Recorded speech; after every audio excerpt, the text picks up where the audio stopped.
पत्रकार राष्ट्रिय दबुया नेबया कोभिड-19 सचेतना ज्याझो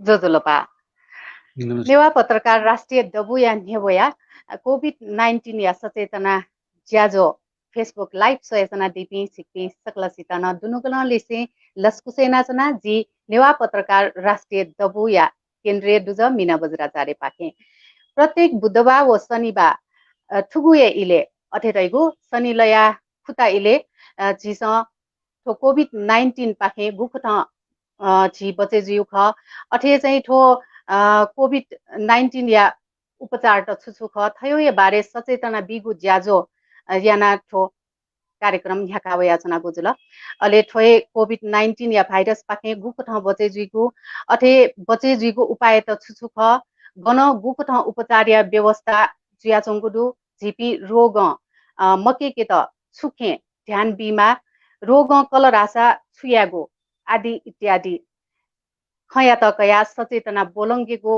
आज कया ए ठुगो नेवा पत्रकार राष्ट्रिय दबोया कोभिड-19 सतर्कता समिति थिथि क्षेत्र ज्याइना चोपी व्यक्ति पिन्त हया खलाबला यागो यानाचनागो ख थय झोले थौन जी थम पाया त थन सताटै गुदु वेक सुधकाला छिकपिन्छ साइट मसिए ढुंकले जुइमा वेक ख शुक्रराज ट्रपिकल तथा सर्वा रोग अस्पताल या निर्देशक डाक्टर सागर कुमार राज भण्डारी वेकल विक्रम सम्वत 2042 साल अनिसे नेपाल सरकार या जागीरदार जुया ज्याइनाचना दिम खसा वेक मेडिकल अफिसर या रूपेन छिनसोंगो जिल्ला ज्याइना दिरुंगुल आ थौकने चाहिँ वेक काठमाडौँ जिल्ला छिनसोंगोगो जिल्ला कठ काठमाडौँ जिल्ला वेकल ज्याइनाचना दिम जुल अथे वेक ठौकने शुक्रराज ट्रपिकल तथा सर्वा रोग अस्पताल या कार्यकारी निर्देशक ज्या ज्याइनाचना दिगु ख थयान्य राष्ट्रिय क्षयरोग केन्द्र या निर्देशक ज्याना वेकल ज्याइना दिरुंगुगु दुतासा नेपाल सरकार या छिनछगु तहया निर्देशक या रूपेन कार्यरत ज्या दिवेक सासा आ वेक या त छिसा लस्कुसे या तिनागुदु वेक लिसे युकु खला बला यागु जियो आजु कोठा वेक या त थन सटागु जुल वेक या त दक्लेन हापा लस्कुसना या डाक्टर साहब जोजोलपा छिता ठुक हजुर ठुक छिता ठुक ज्याजोले हजुर डाक्टर साहब हजुर डाक्टर साहब छिता लस्कुसे नाचना ठुकु ज्याजोले हजुर धन्यवाद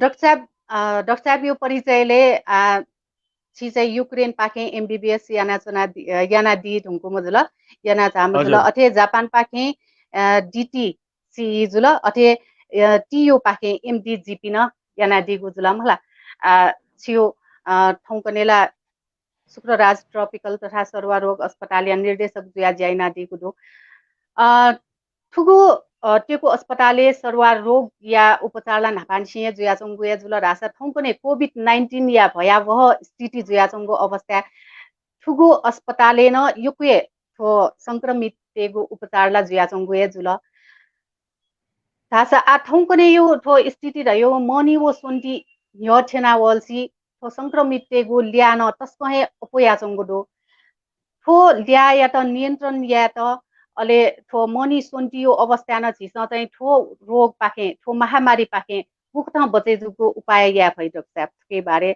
छु भरिजा नि कना दिसले हस दकेन पाजी थो जे शुक्रराज ट्रपिकल अस्पताल द दके पुलाउ अस्पताल का almost 86 years नेसे थो देशु 6 जक सर्वारोग अस्पताल अले डको थो सर्वारोग पि मरुला थो मलेरिया दाउ डेंगू काला आजार अले तो कलेरा डको टीबी एचआईवी डको वासा तो बिरामी दसुई मैनेजमेंट या थो जक अस्पताल का दके से अले ठंकने छुजु दाइले तो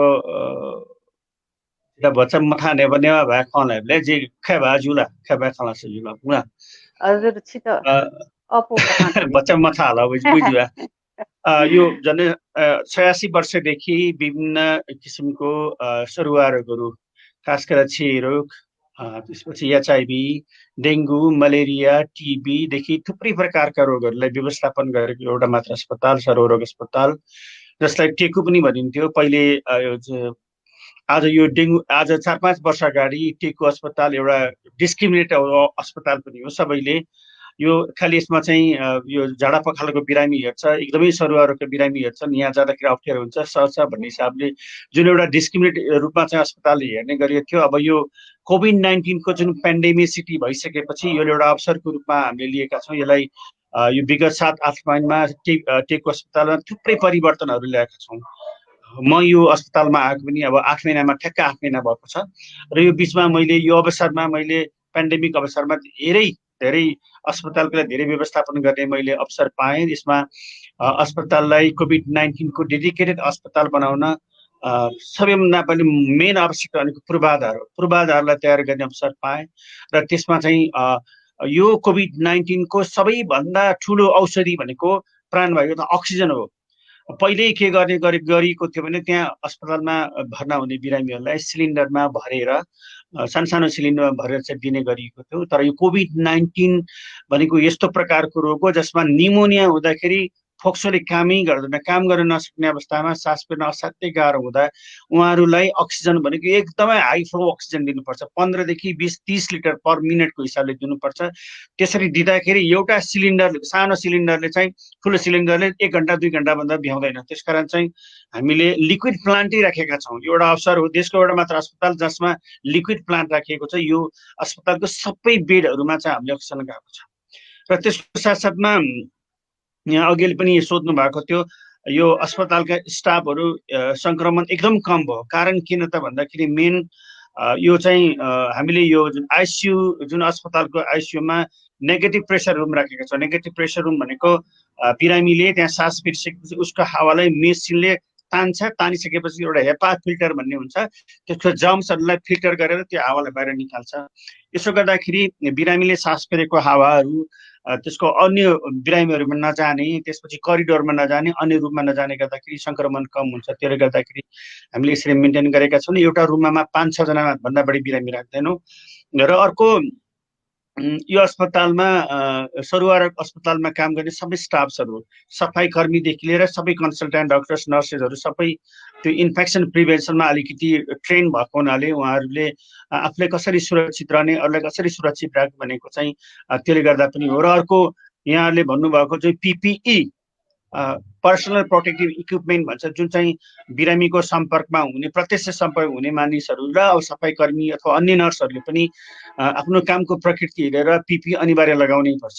र हामी कहाँ एउटा के छ भन्दाखेरि एकपटक लगाएको मास्क अथवा पिपी रिपिटेडली त्यो लगाउन मिल्दैन। धेरै महँगो भए तापनि यसलाई चाहिँ एकपटक मात्र प्रयोग गर्ने, त्यसपछि प्रयोग गर्न दिँदैनौँ। र त्यो कसरी लगाएको छ, लगाउँदाखेरि कतैतिर ल्याप्सहरू छ, कतै होलहरू छ छैन, कुनै ब्रिचेजहरू छ कि त्यो पनि हेर्छौँ। त्यो हेर्नको कारण के हो भन्दाखेरि त्यो चाहिँ होलबाट अथवा पालबाट चाहिँ इन्फेक्सनहरू नसरोस् भन्ने हिसाबले त्यसो गरिएको। यो कारणले गर्दाखेरि सङ्क्रमण कम भएको छ। र यसो भन्दै गर्दाखेरि हाम्रा चिकित्सकहरू, नर्सिङ स्टाफ त नेगेटिभ भएकै छ, अहिलेसम्म पोजिटिभबाट पनि हुनुभएको छैन। 2-3 जना डाक्टर साहब र चाहिँ सफाइ कर्मीहरू चाहिँ सङ्क्रमण हुनुको कारण उहाँहरू कम्युनिटीमा बस्नुहुन्छ, परिवारमा बस्नुहुन्छ। त्यो कम्युनिटी ट्रान्समिसन भएकोहरू चाहिँ उहाँहरूले लिएर आउनुभएको, यसरी सङ्क्रमण भएको। र यहाँले जुन भन्नुभयो, हजुर डाक्टर साहब, अब यो त भयो डाक्टरहरूले सुरक्षित उपाय अपनाउने चिजहरू यहाँले भन्नुभयो। तर यो जुन टेकु अस्पतालमा सर्वसाधारणहरूको चाहिँ के गुनासो छ भने कोरोना भाइरस परीक्षण पिसिआर टेस्ट गर्न आउँदाखेरि चाहिँ निकै शास्ति खेप्नु परेको कुराहरू पनि आइराखेको छ। जस्तो कि अब यहाँ चाहिँ एकदम सोसल डिस्टेन्सिङ छैन, जुन बिरामीहरू टिकट लिन आउँदाखेरि एकदमै भिडभाड हुने यो स्थितिमा सङ्क्रमण यदि एकजना मात्र त्यहाँ भए पनि धेरैजना सङ्क्रमित हुन सक्ने सम्भावनाहरू धेरै भएको पनि गुनासोहरू आइराखेको छ। अब यहाँहरूले त सुरक्षितको उपायहरू अपनाउनु भयो, तर सर्वसाधारणको लागि चाहिँ यी उपायहरू किन नअपनाउनु भएको, यसको व्यवस्था चाहिँ किन नगर्नु भएको, यो बारे पनि केही स्पष्ट भनिदिनु। अब यो एकदमै राम्रो प्रश्न, समसामयिक प्रश्न सोध्नुभयो। मलाई चाहिँ यहाँले यो प्रश्न सोध्नु नै पर्छ भन्ने मैले लागेको थियो। किन भन्दाखेरि अब देशको एउटा मात्र सर्वरोग अस्पताल सबैले टेकुनै जानुपर्छ अन्य अस्पतालमा हुँदैन र टेकुमा जुन हाम्रो चाहिँ क्लाइन्ट्सहरूको लागि जति पनि एक्सेसिबल छ निशुल्क छ होइन त्यसले अनि जसरी टेस्टहरू चाहिँ एकदमै छिटो रिपोर्ट दिन्छ त्यसले गर्दाखेरि जनताको भिड भएको हो र अहिले यो बिचमा यो लकडाउन चाहिँ क्लोज भइसकेपछि अब यो काठमाडौँमा थुप्रै चाहिँ काम गर्ने मानिसहरू माइग्रेन्ट वर्कर्सहरू खास गरेर तपाईँको इन्डियाको जुन उत्तर प्रदेश बिहारदेखि लिएर तराईका 2 नम्बर प्रदेशका अन्य ठाउँहरू थुप्रै व्यक्तिहरू चाहिँ काठमाडौँमा छिरिराख्नु भएको छ र 2 हप्ताको बिचमा हजारौं संख्यामा हरेक व्यक्तिहरू आइराख्नु भएको छ र यसले गर्दाखेरि उहाँहरूलाई काठमाडौँका कतिपय ठाउँहरूमा जस्तै अब डेरामा बस्नु पर्यो कुनै पसलमा काम गर्नु पर्यो कुनै अफिसमा काम गर्नु पर्यो त्यो जाँदाखेरि उहाँलाई डकुमेन्टेसनको आवश्यकता परेको हुँदाखेरि अब उहाँहरूलाई चाहिँ पिसिआरै गरेर लिएर आउनुपर्छ भनेको हिसाबले गर्दाखेरि उहाँहरू चाहिँ टेकुमा आउनु भएको र हामीलाई चाहिँ दुःख लाग्छ किन भन्दाखेरि सरकारले पनि भनेको छ टेकु अस्पतालमा मात्र होइन टेकु अस्पताल लगायत 14वटा काठमाडौँका अस्पतालहरूमा यो कोभिड-19 को टेस्ट हुन्छ सबैले चाहिँ पैसै तिर्न पर्छ भन्ने छैन 14वटा अस्पताल सबै ठाउँमा अस्पतालहरूमा निशुल्क रूपमा हुन्छ भन्ने सन्देश जनताले अहिले पनि बुझ्न सकेको छैन भनिए तापनि कति अस्पतालहरूले अहिले पनि त्यो निशुल्क नगरिकन उहाँहरूलाई जबरजस्ती शुल्क लगाइएको छ एकदमै अप्ठ्यारो अवस्था पुर्याइदिएको छ त्यसले गर्दाखेरि बाध्य भएर मानिसहरू चाहिँ टेकुमा आउनु परेको तर हामीलाई दुःख लाग्छ यतिका मान्छेहरू व्यवस्थापन गर्न एक असाध्य चुनौती छ यहाँलाई थाहा होला 86-87 वर्षको यो टेकु अस्पतालको परिसर भनेको अहिले जुन डिपार्टमेन्ट अफ हेल्थ सर्भिस इडिसिडी ल्याबले जति पनि चर्चेको त्यो सबै एरिया चाहिँ यो सर्वरोग अस्पतालको अहिले ती ठाउँहरूमा थुप्रै भवनहरू बनेको छ एउटा सर्वरोग अस्पताललाई यो यत्रो चाहिँ हाइली पपुलेटेड एरियाको बिचमा राख्दाखेरि साँगुरो ठाउँमा राख्दाखेरि त्यत्रो हजारौं मान्छेलाई म्यानेजमेन्ट गर्दा असाध्यै गाह्रो भएको छ हाम्रो बाध्यता हो तर हामीले के भन्ने गरेका छौँ भन्दाखेरि अब यो उताबाट बाहिरबाट आउँदैमा सबैको यो पिसिआर टेस्ट गरिराख्नु पर्दैन हामी घरबेटीहरूलाई पनि त्यही सन्देश दिन चाहन्छौँ त्यही दिन चाहन्छौँ किन आउँदैमा यो चाहिँ हुने होइन अब यो आइसकेपछि कमसेकम कोहीसँग सम्पर्क भयो भने 5-7 दिनपछि बल्ल शरीरमा रगत जाँच्दाखेरि अथवा यो तपाईँको चाहिँ स्वाब कलेक्सन गर्दाखेरि पोजिटिभ देखिने तत्कालै नदेखिने पनि सक्छ बरु यो बिचमा कमसेकम 2 हप्तासम्म जो जहाँबाट आउनु भएको छ उहाँहरू आफ्नो ठाउँमै अथवा आफ्नो जहाँ डेरा बस्नुहुन्छ अथवा अफिस बस्नुहुन्छ त्यही व्यवस्थापन गरेर बस्ने तर बस्ने क्रममा 3वटा मुख्य चिजहरू जनस्वास्थ्यको जुन प्रावधानहरू छ खास गरेर यो सोसियल यो डिस्टेन्सिङका कुराहरू भयो त्यसपछि अनिवार्य मास्क लगाउने त्यसपछि ह्यान्ड हाइजिनका कुरालाई चाहिँ गर्न सके भने चाहिँ यसलाई चाहिँ सर्नबाट चाहिँ बस्न सकिन्छ भन्ने हामीले सन्देश दिएका छौँ उहाँलाई चाहिँ पिसिआरको नाममा चाहिँ एउटा चाहिँ के भन्छ यो आतंक सिर्जना नगर्नुस् भनेर भनेका छौँ र त्यही भएर अब यो विगत 5-6 दिनमा हामीले त्यो हजारौं मान्छेहरूको जुन लाइन देखेका थियो त्यस लाइनलाई चाहिँ व्यवस्थापन गर्न यो विगत 3 दिनदेखि हामीले एकदमै हाम्रो रिसोर्स भनौँ न एकदमै बढी लगाएर ह्युमन रिसोर्सहरू मान्छेहरू बढी लगाएर हाम्रो क्षमतालाई अभिवृद्धि गरेका छौँ र हाम्रो चाहिँ क्षमता भनेको हरेक दिन 250 देखि 300 वटा स्वाब कलेक्सन गरेर त्यो परीक्षण गरेर रिपोर्ट दिने हो तर अहिले हामी चाहिँ 700-800 सम्म चाहिँ यो स्वाब कलेक्सन गरेको भएर हिजो शुक्रबारको दिनसम्ममा हामीले अलमोस्ट त्यो सिचुएसन आउन नदिने चाहिँ गरेर चाहिँ हामीले व्यवस्थापन गरेका छौँ अब भोलि पछिका दिनदेखि नै अब यो अलिकति व्यवस्थित रूपमा चाहिँ हुन्छ जस्तो मैले लागिरहेको छ हजुर डाक्टर साहब अनि यो टेकु अस्पतालमा टिकट दिने मान्छे पनि एकजना मात्र अनि यसले गर्दाखेरि पनि एकदमै हुल भएको भन्ने पनि कुरा आइराखेको छ भने अर्को गुनासो चाहिँ के आएको छ भने सुरक्षाकर्मीहरू र स्वयंसेवकहरू एकदमै कम मात्रामा भएको त्यस्तै स्वाब परीक्षण गर्नेहरू पनि निकै कम संख्यामा मात्र भएकोले पनि यो एकदमै भिडभाड भएको भन्ने कुराहरू पनि आइराखेको छ यसमा कतिको सत्यता छ डाक्टर साहब मिनाजीले एकदमै सही कुरा गर्नुभयो त्यही भएर नै यो विगत 3 दिनदेखि हामीले क्षमता बढाएका छौँ हाम्रो चाहिँ 7-8 जना स्टाफ्सहरू चाहिँ त्यो ल्याबमा कार्यरत हुनुहुन्छ 4 जनाले कन्टिन्युसली चाहिँ कलेक्सन गर्नुहुन्छ त्यस्तै लाइन व्यवस्थापनको लागि सुरक्षाकर्मीमा पनि अलिकति थपिएको छ र त्यस्तै हाम्रो जुन यो रजिस्ट्रेसनमा 2-3 जना चाहिँ रजिस्ट्रेसन गर्नुहुन्छ त्यो रजिस्ट्रेसनमा कम्प्युटरले गर्दाखेरि अलि सजिलो भएको छ जो पहिलेभन्दा धेरै व्यवस्थित भएको छ हजुर यो व्यवस्था गर्नलाई कुन कुन चाहिँ तपाईँहरूले उपाय अपनाउनु भएको छ अहिले यो स्थितिमा यो एकदम भिडभाड नियन्त्रण गर्नको लागि जस्तै कि टोकन सिस्टम यस्तो पनि उपाय अपनाउनु भएको छ कि छैन? अब यो 3 दिनको लागि हामीले विदाउट टोकन किन आएको सबै पब्लिकहरूलाई चाहिँ सबैको टेस्ट गर्ने भनेर चाहिँ हामीले कम गरेका थिएनौँ र अहिले अब मोस्ट प्रोबाब्ली भोलिदेखि हामी यो टिकट सिस्टम हुन्छ। टिकट सिस्टममा 300-400वटा चाहिँ स्वाबहरू कलेक्सन हुन्छ। त्यसमा त्यति पुगिसकेपछि कसैको स्वाब कलेक्सन हुँदैन। यसरी व्यवस्थापन गर्नेछौँ भने अब ल्याबमा पनि हामीले चाहिँ क्षमता अभिवृद्धि गरेका छौँ। कलेक्सन गर्ने स्टाफ्सहरू बढिराखेका छौँ। रजिस्ट्रेसनलाई मान्छेलाई चाहिँ भनौँ न बढी कन्ट्याक्ट नहोस्, इन्फेक्सनको चाहिँ सम्भावना नहोस् भन्ने हिसाबले सबैलाई चाहिँ कम्प्युटराइज गर्ने हामीले चाहिँ कोसिस गरिराखेका छौँ। हजुर। र अर्को जुन सङ्कलन समय छ नि, सङ्कलन समय हामीले रजिस्ट्रेसन भनेको बिहानैदेखि गर्थ्यौँ रजिस्ट्रेसन होइन सबै चिजहरू। अनि यो चाहिँ टिकटहरू इस्यु गर्ने पनि बिहानैदेखि 9-10 बजेदेखि गर्थ्यौँ भने भोलिको दिनदेखि 8 बजीदेखि यो टिकट इस्यु हुन्छ र कलेक्सन चाहिँ 9:30 बजीदेखि नै कलेक्सन सुरु हुन्छ। हजुर। अब यो डाक्टर साहब यो टेको अस्पताल त पहिलादेखि नै सरुवा रोग सम्बन्धी उपचार गर्ने हस्पिटल त भइहाल्यो होइन? अब यो अहिले कोभिड-19 को उपचार पनि यस टेको अस्पतालले मुख्य रूपमा नै लिइराखेको छ यो उपचार गर्नको लागि भने यो टेको अस्पताल र अरू अस्पतालमा उपचारमा के फरक छ र यो टेको अस्पतालमा यतिको भिड भएको जस्तो लाग्यो त? अब यो यहाँले चाहिँ एकदमै राम्रो प्रश्न सोध्नु मिनाजीले। अब यो हामी जुन सुकुरा ट्रपिकल अस्पतालमा जति पनि कार्यरत स्वास्थ्य कर्मीहरूले यो पेन्डेमिक सिटीमा यस्तो अवस्थामा हामी यो देशको एउटा मात्र अस्पताल हो, यसले चाहिँ डेडिकेटेड भएर काम गर्नुपर्छ भन्ने हिसाबले कोभिड-19 को डेडिकेटेड सर्भिस मात्र हामीले दिन्छौँ। र यहाँबाट चाहिँ दिएका अन्य सेवाहरू जस्तै एचआइभी पीडितहरूको भयो, त्यसपछि डेङ्गु पीडित, स्नेक बाइट, यी सबैको उपचार चाहिँ अन्य अस्पतालहरूबाट हामीले दिइराखेका छौँ। किन भन्दाखेरि ती व्यक्ति भनेको कोभिड-19 को उच्च जोखिममा रहेका व्यक्तिहरू हो।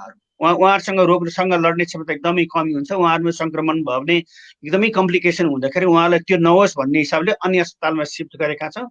र हामीले यो 6-7 महिनादेखि खालि कोभिड-19 डेडिकेटेड भएर काम गरेका छौँ।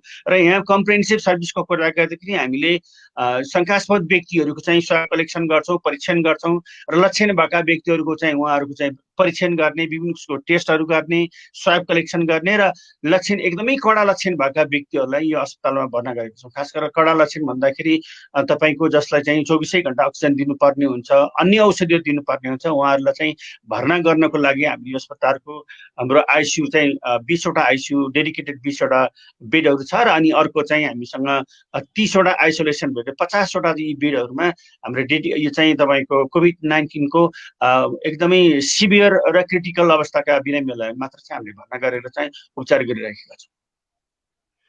हजुर। यहाँ यो हस्पिटलमा जुनै पनि हस्पिटलमा आजकल चाहिँ आइसियुमा लगेको बिरामी अरू रोगबाट बिरामी भएकोहरू पनि आइसियुमा लगेर यदि बाइचान्स चाहिँ मृत्यु भयो भने चाहिँ उनीहरूलाई कोरोना लागेको भनेर यो अस्पतालले रिपोर्ट तयार गरिन्छ भन्ने हल्ला पनि सुनिएको छ। यो हल्ला मात्रै हो कि डाक्टर साहब साँच्चै हो यो कुरा? यो सबै हल्ला। हामीले बुझ्नुपर्ने कुरा के भन्दाखेरि अब हामीले के मिनाजी के भनेर बुझ्नुपर्ने भने अब यो काठमाडौँमा हाम्रो कम्युनिटी ट्रान्समिसन भइसक्यो। एउटै परिवारका 5-6-7 जना परिवारका सदस्यहरू इन्फेक्सन भएको छ। अब हामीले के सोच्नु भन्दाखेरि अब जस्तै मिनाजीले भन्दाखेरि मिनाजी मात्र नेगेटिभ अरू सबै पोजिटिभ भनेर सोध्नु पर्यो। जस्तै म सागर मात्र नेगेटिभ अरू सबै पोजिटिभ हो भनेर चाहिँ त्यसरी विचार गरे भने चाहिँ बच्न सकिन्छ। अब यो चाहिँ सबै चाहिँ अब भनौँ न अब कुनै प्रकारको क्रिटिकल केसहरू आइरहेको छ, त्यस गर्दाखेरि पोजिटिभ हो। त्यो क्रिटिकल हुने अवस्था के त भन्दाखेरि देखिएको जति पनि बिरामीहरू छन् यो जम्मै कोमर्बिडिटी भएका बिरामीहरू देखिएको छ। कोमर्बिडिटी भन्दाखेरि जति पनि बिरामीमा कसैमा सुगर छ, कसैमा प्रेसर छ, कसैको चाहिँ विभिन्न किसिमको क्यान्सरका औषधि खाइरहेको, कसैको किडनी प्रब्लम भइरहेको, कसैले चाहिँ अन्य रोगहरू भइरहेको छ, रोगसँग लड्ने क्षमता कमी भएको, त्यस्ता व्यक्तिहरूलाई यो चाहिँ जुन इन्फेक्सन देखेको छ, इन्फेक्सन हुँदाखेरि उहाँहरूमा यो जुन अघि मैले यहाँ भनेको थिएँ नि तपाईँको रोगको सेभरिटी एकदमै बढिरहेको छ। जस्तै उहाँलाई चाहिँ यो न्युमोनिया उठेको बायोलेटरल कोभिड न्युमोनिया भन्छ एकदमै सिभियर फर्मको चाहिँ हुने, जसलाई चाहिँ तत्कालै चाहिँ सास फेर्न गाह्रो हुने, 24 घण्टा अक्सिजन राख्नुपर्ने, यो यहाँले चाहिँ पछिल्लो समयमा सुनिराख्नु भएको छ। यो रेमडेसिभिरदेखि लिएर प्लाज्मा थेरापी सबै कुरा चाहिँ जसलाई आवश्यकता पर्छ त्यस्ता व्यक्तिहरूलाई मात्र हामी राख्छौँ। र यहाँले भन्नुभएको त्यो कोही मरिसकेपछि कोभिडको नाममा चाहिँ त्यस्तो हुँदैन। यो अस्पताल भनेको हाम्रो यो सुकरा ट्रपिकल अस्पतालको कोभिड-19 को डेडिकेटेड अस्पताल हो। यहाँ जति पनि भर्ना हुन्छ 100% चाहिँ पोजिटिभ भएका मात्रै हुन्छ र पोजिटिभमा पनि जसले चाहिँ एकदमै सिभियर र चाहिँ यो क्रिटिकल अवस्था हुन्छ उहाँहरूलाई मात्रै नै भर्ना गर्छ। हजुर डाक्टर साहब, अनि अर्को एउटा भ्रम भनौँ या हल्ला चाहिँ के छ भने यो जुन यो कोभिड-19 रोगको महामारी फैलियो नि त्यो बेलादेखि यो कोभिड भएको बिरामीहरूको दाजुमा अरू बिरामीहरू, अरू रोग लागेका बिरामीहरूलाई चाहिँ एकदम छायामा राखिएको भन्ने कुराहरू पनि आइराखेको छ। यो यसको बारेमा पनि केही स्पष्ट पारिदिनुहोस् न। एकदमै राम्रो कुरा गर्नुभयो। अब त्यही भएर चाहिँ हामीले के भनेका छौँ भन्दाखेरि अघि मैले यहाँलाई चाहिँ सुकरा ट्रपिकलकै कुरा गरेँ। थुप्रै प्रकारका व्यक्तिहरूलाई जुन हामीले सेवा दिइराखेका थियौँ, सेवा दिएका व्यक्तिहरूलाई अन्य अस्पतालमा सिफ्ट गर्दाखेरि अन्य अस्पतालले त्यो फ्रेन्डली इन्भाइरोमेन्ट छैन उहाँहरू, त्यसले गर्दाखेरि हाम्रा चाहिँ ती क्लाइन्ट्सहरूले चाहिँ कम्प्लेन चाहिँ गर्नुहुन्छ। र कारण के त भन्दा उहाँहरूलाई पनि रिस्क नहोस् भन्ने हिसाबले त्यो गरिएको हो। र अहिले कोभिड-19 को नाममा थुप्रै व्यक्तिले दुःख पाउनु भएको छ। जस्तै कुनै सामान्य अपरेसन गर्नुपर्छ गर्नुपर्छ त पिसिआर टेस्ट रिपोर्ट लिएर आइजा भनेर मान्छेलाई चाहिँ एउटा फाइनेन्सियली बर्डन त भइहाल्यो, त्यसमा चाहिँ मेन्टली बर्डन पनि, फिजिकली सबै कुरा बर्डन गरिरहेको अवस्था छ। अब हामीले के भनेर सोच्नुपर्छ भन्दाखेरि अब यी अस्पतालहरूले यसरी कोभिड-19 को सबै टेस्ट भन्दा पनि इच एन्ड एभ्री इन्डिभिजुअललाई चाहिँ पोजिटिभै हो भन्ने हिसाबले जति पनि स्वास्थ्य कर्मी अथवा केयर टेकरहरू हुनुहुन्छ होइन, हेल्थ प्रोफेसनल, उहाँले त्यस्तो प्रकारले गरेर चाहिँ उहाँलाई यो अब म्यानेजमेन्ट गर्ने काम गर्नुपर्छ। अर्थात् जसरी एचआइभी एड्सको चाहिँ आज कुरा गर्दाखेरि 20-25 वर्ष अगाडि जुन अवस्था थियो त्यसरी नै जुन टेरोर फिलिङ थियो त्यस बेला, अहिले त्यस्तो अवस्था छैन। अब हामीले के सोच्नु पर्यो भने यो कोभिड-19 भनेको त्यत्तिकै 2 महिना 3 महिनामा जानेवाला छैन, लामो समयसम्म हामीसँग रहन्छ। त्यस कारण योसँग हामीले बाँच्न सिक्नुपर्छ। कोभिड-19 को टेस्टमा चाहिँ अरूलाई दुःख दिन हुँदैन, अन्य सेवा पनि प्यारलली रन गर्नुपर्ने भन्ने चाहिँ मैले यहाँलाई चाहिँ जानकारी गराउन चाहन्छु।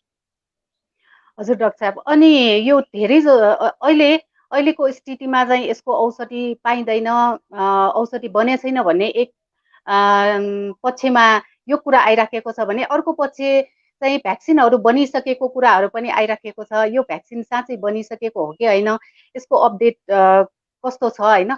अनि अर्को कुरा चाहिँ रुसबाट नेपालमा 2,50,00,000 खोप आउने सम्झौता गरिएको भन्ने कुराहरू पनि आइराखेको छ।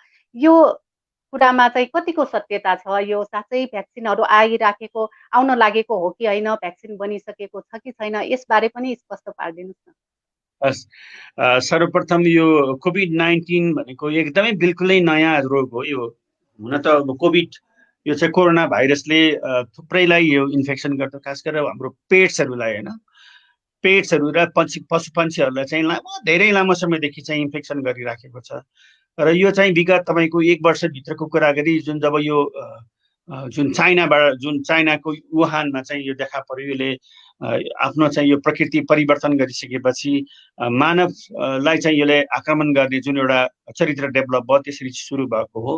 र यो रोग बिल्कुलै नयाँ भएको हुँदाखेरि यसको बारेमा हामीले अझै स्टडी भइसकेका छैन। यहाँले भन्दाखेरि लक्षणहरू पनि हामीले चाहिँ पुरै थाहा छैन यसको बारेमा। कतिपय नयाँ लक्षणहरू पनि देखिराखेका छन्। कतिपय हुँदाखेरि जस्तै यो बिरामी निको भइसकेको बिरामीहरूमा लामो समयसम्म उहाँलाई चाहिँ त्यो सिकुलरी इफेक्टहरू देखिएको पनि छ अहिले होइन। त्यसकारण चाहिँ यसको स्टडी अझै पनि थुप्रै देशहरूमा भइरहेको छ, हामी कहाँ पनि भइराखेको छ। र औषधिको कुरा गर्दाखेरि अब यो नवीनतम नयाँ भाइरस न्यू स्ट्रेन हो, यसको पत्ता लाग्नको लागि असाध्यै गाह्रो हुन्छ। यदि ब्याक्टेरियल हो भने त एउटा सम्भव थियो, त्यो भाइरसले गर्दाखेरि यसको स्ट्रेनहरू चाहिँ एकदमै हरेक परिवर्तनशील हुँदाखेरि यसलाई औषधि बनाउन गाह्रो हुन्छ। जस्तै यहाँले कुरा गर्दाखेरि एचआइभीकै कुरा गर्नु 25-30 वर्ष भइसक्यो, अहिलेसम्म यसको भ्याक्सिन पत्ता लागेको छैन, औषधि पत्ता लागेको छैन होइन। त्यसकारण चाहिँ त्यस्तै नै हो। त्यसकारण चाहिँ अहिलेसम्म कुनै यसको पर्टिकुलर भ्याक्सिन पनि डेभलप भएको छैन। जति पनि भ्याक्सिनहरू डेभलप भएको छ अब यो भ्याक्सिनहरू चाहिँ जस्तै रुसमा बेलायतमादेखि लिएर थुप्रै देशहरूमा यो चाहिँ डेभलपमेन्ट भइरहेको छ यसको चाहिँ स्टडी स्टिल अनगोइङ होइन यसको कतिमा सेकेन्ड फेजहरू सिद्धिएको छ कतिमा थर्ड फेज सिद्धियो थर्ड फेजलाई पनि 3 देखि 6 महिना अझै पनि लाग्छ यसको डिटेली अझै पनि कम्प्लिट भइसकेको छैन र यहाँले जुन भन्नुभएको थियो त्यो भ्याक्सिन नेपालमा ल्यायो 2,50,00,000 हाम्रो जनसङ्ख्या भनेको 3 करोडमा 2,50,00,000 कसरी भ्याक्सिन यो गफ जस्तो लाग्छ मलाई एउटा चाहिँ अब कहाँबाट यस्तो प्रकारको चाहिँ यो न्युज आयो मलाई थाहा भएन सरकार तर्फबाट पनि यस्तो चाहिँ कुनै एउटा चाहिँ सम्झौता भएको छैन होइन त्यो चाहिँ अब कसरी आयो मलाई थाहा त्यसमा कुनै सत्यता छैन र जहाँसम्म औषधिको कुरा छ औषधि पनि डेफिनेट औषधि यसको अहिले पनि स्पेसिफिक औषधि निक्लेको छैन तर जति पनि हामीले औषधि चलाउँछौँ सर्टेन यो एन्टिभाइरल प्रपर्टिजका औषधि कतिपय यो एचआइभी एड्समा चलाउने औषधिदेखि लिएर यो विभिन्न किसिमको जुन भाइरलका रोगहरूको चाहिँ औषधिहरू जस्तै रेमडेसिभिर भयो रिटोनाभिर भयो यो अहिले पछि आएर फ्लाभिपिराभिर भन्ने औषधि पनि हामी प्रयोग गरिरहेका छौँ यसले केही हदसम्म चाहिँ कम गर्छ कि भनेर चाहिँ यसले प्रयोग गरेको छ र प्रयोग गर्दाखेरि यसले केही अब भनौँ न 100% यसले चाहिँ नगरिए पनि केही पर्सेन्टेजसम्म यसले चाहिँ सङ्क्रमित व्यक्तिहरूलाई चाहिँ अलि केही फाइदा भएको अथवा उहाँहरूको जुन सिम्टमहरू चाहिँ भनौँ न अब सेभरेट जुन एकदमै अवस्था सिभियर भएको अवस्थालाई चाहिँ उहाँलाई छिटो निको पारेको अवस्था चाहिँ देखिएको छ जस्तै प्लाज्मा के अरे प्लाज्मा थेरापीको कुरा पनि आइरहेको छ होइन प्लाज्मा थेरापी भनेको संक्रमण भइसकेको व्यक्तिले अब 2 हप्तापछि उसको शरीरमा त्यो भाइरससँग लड्ने चाहिँ एन्टिबडी तयार भइरहेको हुन्छ त्यो तयार भनेको चाहिँ अब केही महिनाको लागि उहाँ मात्र रहन्छ त्यस्तो अवस्था 2 हप्ता क्रस गरिसकेपछि उहाँहरूले आफ्नो रगत दान दिनुहुन्छ त्यो रगत दिइसकेपछि त्यो प्लाज्मालाई फिल्ट्रेट गरेर त्यसबाट चाहिँ रगतलाई फिल्ट्रेट गरेर प्लाज्मा मात्र जुन दिएर चाहिँ त्यो एन्टिबडी दिएर अरू व्यक्तिहरूलाई चाहिँ यो उपचार गर्नलाई सजिलो हुने हिसाबले चाहिँ यो गरिएको हो तर यसमा हामीले बुझ्नुपर्ने भनेको यो इन्फेक्सन भएको 14 दिनपछि हामीले दिनुपर्ने हुन्छ र दिँदाखेरि उहाँको चाहिँ यो एन्टिबडी टाइटर भन्छ त्यो टाइटर पनि हेरेर दिने गरेको छ र दिँदाखेरि सम्बन्धित ब्लड रिलेटेड ब्लड ग्रुप मात्रै हुनुपर्छ अन्य ब्लड ग्रुपले दिन मिल्दैन र यहाँ दिने बेलामा अब कतिपय व्यक्तिहरूले असाध्यै गाह्रो भएको छ उहाँलाई काउन्सिलिङ गर्न गाह्रो हुन्छ किनभने प्लाज्मा थेरापी भनेको ब्लड डोनेसन जस्तै हो अब 300 ml ब्लड दिँदैमा कसैलाई के अप्ठ्यारो पनि हुँदैन होइन त्यसकारण त्यो दिँदैमा अब त्यसकारण चाहिँ हामीले ब्लड डोनेसन गरेको जस्तै यो चाहिँ कसैको ज्यान बचाउनको लागि त्यसले सहयोग पुग्छ भने किन नगर्ने यस्ता सन्देशहरू जो सङ्क्रमित हुनुहुन्छ जसले सङ्क्रमित स्वास्थ्य लाभ गर्नु भएको छ उहाँ व्यक्तिहरूलाई उहाँहरूलाई यदि रिक्वेस्ट गर्यो भने प्लिज तपाईँहरूले चाहिँ यो प्लाज्मा दिएर चाहिँ कसैलाई चाहिँ यो के भन्छ जीवन दान दिन म अनुरोध गर्न चाहन्छु हेलो मीनाजी हेलो या नेटमा नेट यसको भरि छ मोला हजुर डॉक्टर बोला बोला सर बोला अगर का मेरो क्वेसन गिनादिसा meu चाहिँ छुरा छ आठो कोभिड-19 यो पनि गो ठोए वासर यो ठोए भ्याक्सिन यो गो मरुनिउ इले अपोडै थे मनुर चाहिँ ठो कोभिड-19 जुलर गाटा म तस्कही ग्यायो मलाई आज शेशी न दैथे छौ द यो उल्जके मक्की ठौ कनेला कोभिड-19 जको मको छौ हाछ्यौ जको वया छौ मुस्को बोल रासा न मनु त तस्कही शीन दयो छौ दड चिन्ता दयो मलाई अयो अवस्था बिरामी पिन्त काउन्सिलिङ या गुली महत्व दु वो चाहिँ गुकट याउ खइम त चाहिँ ठो थयोपट्टि रोग मखु ठो सिए खालियोपट्टि रोग मखु रह्यो कट गुकट चाहिँ झिस बेकअप इन त हौसला बियो कुट यामाली थिएछौ जो सबैभन्दा बुझ्नुपर्ने कुरा के त भन्दाखेरि अब यो 7-8 महिनाको बिचमा हामीले थुप्रै यो चाहिँ यो कोभिड-19 को व्यवस्थापन थुप्रै क्वेसन्सहरू थुप्रै समस्याहरू थुप्रै चाहिँ दुःखहरू चाहिँ झेल्यौँ र यहाँ कतिपय मानिसहरूले पनि भन्छन् अब कोभिड-19 भनेको एउटा विदेशीहरूले यो गरेको एउटा हवा हो एउटा चाहिँ यसको नाममा देशको अर्थतन्त्र बदनाम भएको छ कसैको नाममा यो ग्लोभ्स बेचाउनलाई अथवा मास्क बेचाउनको लागि अथवा केमिकलहरू बिक्री गर्नको लागि यो गरेको हवा भनिरहेको छ वास्तवमा यो हवा हैन यहाँ देखिराख्नु भएको छ अब हाम्रा अब सायद यो रोगले चाहिँ एकदमै शक्तिशाली देशका राष्ट्रपति प्रधानमन्त्रीलाई पनि अट्याक गरेको चाहिँ यहाँले देखिराख्नु भएको छ। थुप्रै हजुर, ठुल्ठुला राष्ट्रपति मन्त्रीहरू पनि डोनाल्ड ज्यान ट्रम्पलाई पनि एट्याक भइसक्यो। हजुर हजुर ज्यान गुमाएको अवस्था छ। डोनाल्ड ट्रम्पजीले नै योभन्दा पहिले चाहिँ मास्क लगाउनु हुन्थ्यो, हवा भन्नुहुन्थ्यो, तर उहाँ आफै चाहिँ सफर भइसकेका छ। आज उहाँलाई अस्पतालमा भर्ना गरेको, उहाँको वाइफलाई पनि भर्ना गरेको छ। एकदमै त्यो दुःख भनेको चाहिँ 20-21 वर्षको मान्छेलाई जब हाम्रो अस्पतालको यो आइसियुमा राख्दाखेरि जब उसले सास फेर्न गाह्रो भइराखेका हुन्छ, त्यो पीडा त्यस बेला देखिन सकिन्छ कि 24 घण्टा मेसिनको क्वाइँ क्वाइँ क्वाइँ क्वाइँ आवाज भइराखेको छ, यता चल्न सक्दैन, उता चल्न सक्दैन होइन। कहिले चाहिँ सेचुरेसन एकदमै डाउन भइराखेको हुन्छ, कहिले अरू समस्या देखि। त्यस्तो बेला चाहिँ म्यानेजमेन्ट कति गाह्रो हुन्छ, उसलाई चाहिँ कसरी बाँच्ने, ऊ एकदमै युद्ध मतलब जीवन मरणको बिचमा हुँदाखेरि लड्न, उसलाई चाहिँ रोगबाट लड्नलाई कति समस्या परिराखेको त्यस्तो व्यक्तिलाई मात्र थाहा हुन्छ, त्यसै कुनै पनि हावा होइन। त्यसकारण अहिलेसम्ममा न कुनै यसको भ्याक्सिन डेभलप भएको छ र अझै पनि 6 महिना हुनेवाला चाहिँ छैन। हाम्रो नेपालमा त कुरै नगरौँ 1 वर्षपछि मात्र आउला। र त्यसमा पनि अब औषधिहरू खासै बन्न सकेको अवस्थामा हामीले बुझ्नुपर्ने भन्ने कुरा 3टा कुरा, यसबाट कसरी बच्ने भन्ने मात्र कुरा गर्नु। हुन त बच्ने भन्दाखेरि चाहिँ हामीले अब हाम्रो जनजीवनका अन्य कामहरू पनि गर्नुपर्ने हुन्छ, व्यवसाय गर्नु, व्यापार गर्नुपर्छ, अफिसमा जानुपर्छ होइन, अन्य कामहरू गर्नुपर्छ। त्यसलाई गर्ने क्रममा हामीले जनस्वास्थ्यका एउटा गाइडलाइन्सहरू त्यसलाई फलो गर्नुपर्छ। जस्तै भनिरहेको छ SMS भनिएको छ, यस भनेको सोसियल डिस्टेन्स मेन्टेन गर्ने। सोसियल डिस्टेन्स भनेको सामाजिक दूरी भन्छ। यो सामाजिक दूरी कमसेकम हाम्रो बिचमा 2 मिटरभन्दा पर हुनु पर्यो। 2 मिटर पर भनेको यसले गर्दाखेरि के हुन्छ, भाइरस जस्तै हाँस्यु साँच्यु गर्दा पनि अथवा बोल्दाखेरि खोक्दाखेरि एक व्यक्तिबाट अर्को व्यक्ति नसरोस् भन्ने हिसाबले हो। 2 मिटर हुँदाखेरि चाहिँ सर्ने सम्भावना एकदमै कम हुन्छ। मैले यसमा चाहिँ त्यसकारण चाहिँ 2 मिटर चाहिँ मेन्टेन गर्नुपर्ने हुन्छ। अर्को सामाजिक दूरीको साथसाथै अनावश्यकमा हामी भिडभाडमा जानु हुँदैन होइन। जानु परे पनि एकदमै सुरक्षित भएर जाने। बाहिर जाँदाखेरि अनिवार्य रूपमा हामीले मास्क लगाउनु पर्यो। मास्क भनेको चाहिँ अब धेरै प्रकारको मास्क हुन्छ। अब घरमा पनि हामीले चाहिँ कपडाको मास्क पनि बनाउन सकिन्छ होइन, जसले जान्नुहुन्छ उहाँले बनाउन सकिन्छ। नभए बजारमा यो मेडिकल मास्कहरू पनि पाउँछ, 5-7 रुपियाँमा त्यो मास्कहरू पनि लगाउनु पर्ने हुन्छ।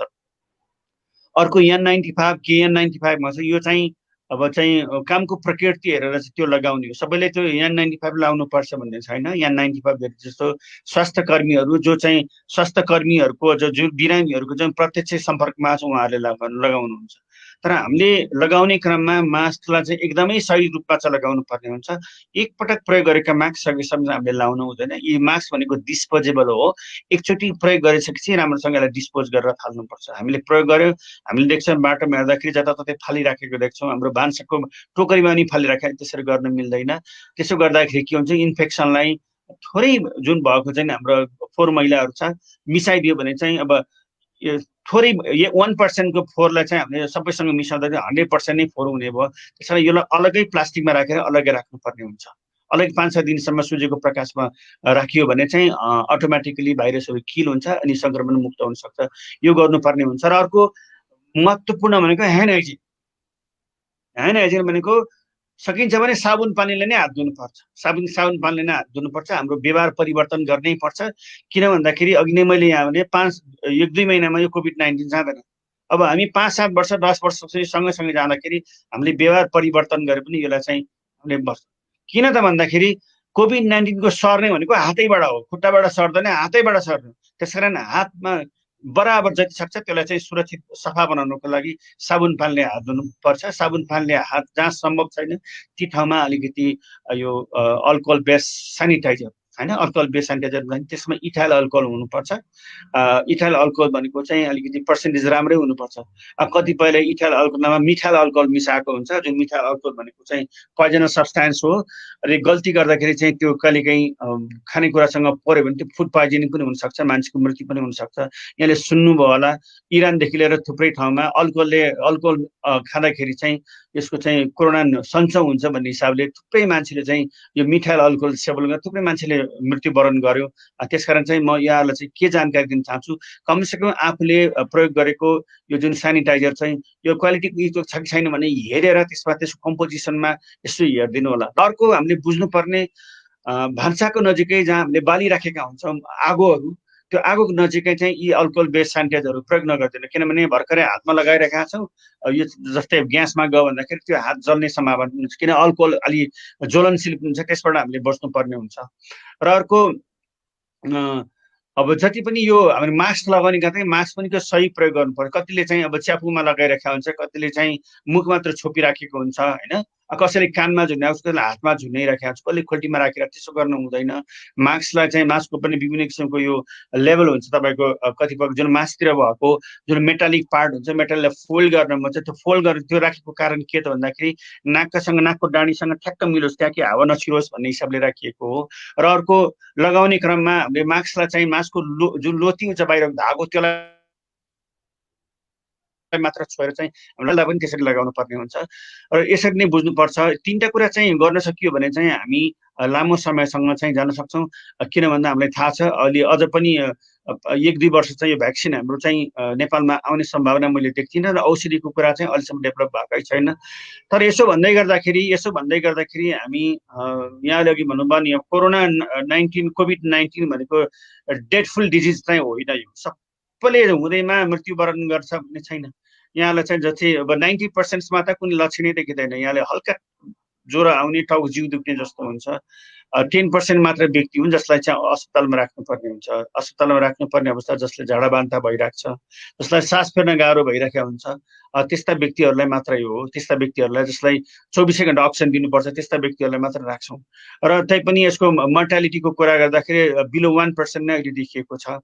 र खास गरेर यसले असर गर्ने भनेको चाहिँ जति पनि अहिले जुन यो मृत्युवरण गरेको व्यक्तिहरूमा म्याक्सिमम धेरै जस्तो केस 80-90% केसहरूमा कोमर्बिडिटी नै देखिएको छ। कोमर्बिडिटी भन्नाले जसलाई कोभिड-19को साथसाथमा पुरानो प्रेसरको रोग छ, कसैलाई सुगर भइराखेको छ, कसैलाई क्यान्सर भइरहेको छ, कसैलाई किडनीको प्रब्लम भइराखेको छ, त्यस्ता व्यक्तिहरूमा यो चाहिँ यो यस्तो चाहिँ मृत्युवरण गरेको देखिएको छ।